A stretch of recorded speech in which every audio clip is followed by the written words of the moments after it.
আবার একটাই হয়েছে পুরা আমার বাসার সামনে যদি কোনো দন্ত থাইকা থাকে তাহলে একজন রিয়া করবে, কারণ 5 জনের সাথে তো আর ইয়া না, 5 জনের সাথে কোনো দন্ত না। দন্ত যদি থাকে ওটার মুখামুখি হোক।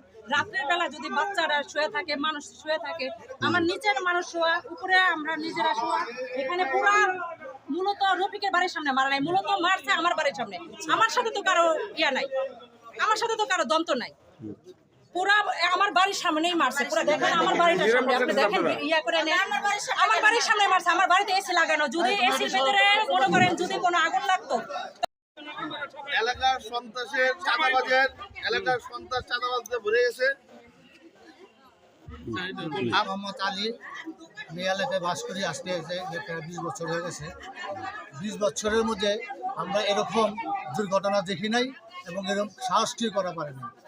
আজকে এই রফিকের বাসায় যে ঘটনাটা ঘটছে, একমাত্র রফিককে যারা অস্ত্র ঠেকাইছে, চাঁদা চাইছে, এদের দ্বারা এটা সম্ভব, বাইরে কেউ করা সম্ভব না।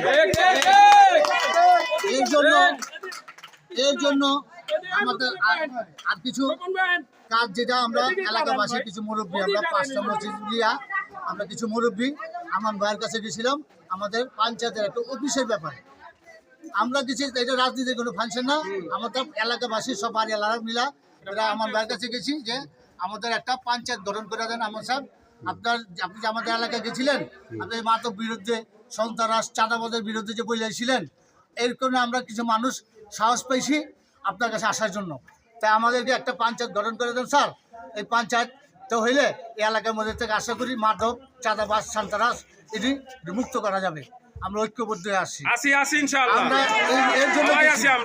এর জন্য গেছি। যাওয়ার পরে আমান সাহেব আর আমাদের একটা অফিস ছিল, এই অফিসটা মুরব্বীদের অফিসটা নিয়ে গেছে।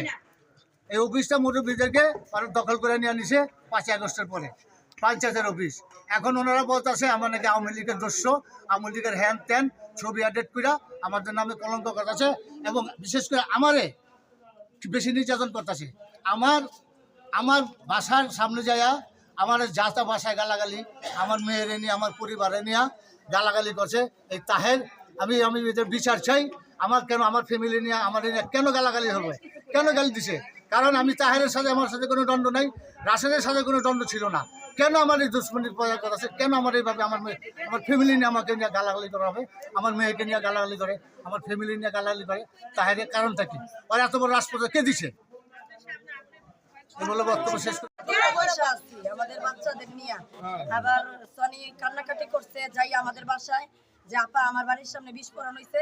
এই বিদায় আমরা সকাল থেকে, কালকে রাত্রে 3টা থেকে আমরাও শুনছি বিস্ফোরণ শুনে আমাদের বাচ্চারা কান্নাকাটি করতেছে, কোলে নিয়ে দাঁড়া গেছিলাম।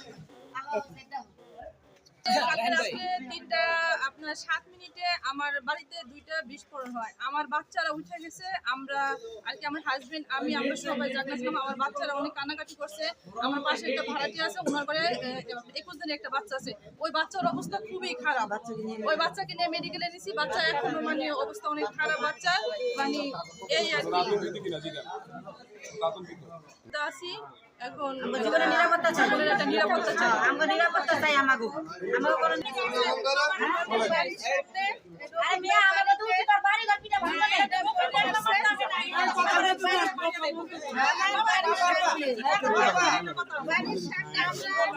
নিরাপত্তা চাই।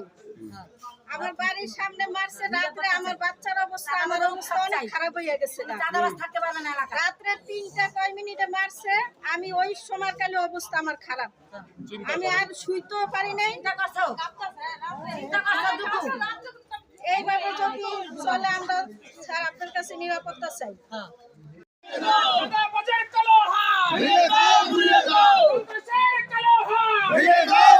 যাও